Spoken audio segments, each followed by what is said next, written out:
right, you new guys or guys wanting to get in or gals wanting to get into the garage door business, this is what I started mine in. This is a shipping container. It's a High Cube 40-footer.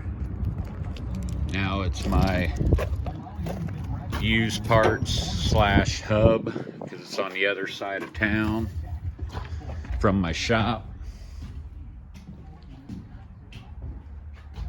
But don't take much. Build you some shelves. Got a little bit of this and that in here. And this beaut right here, check her out. Oh, Logic 5.0.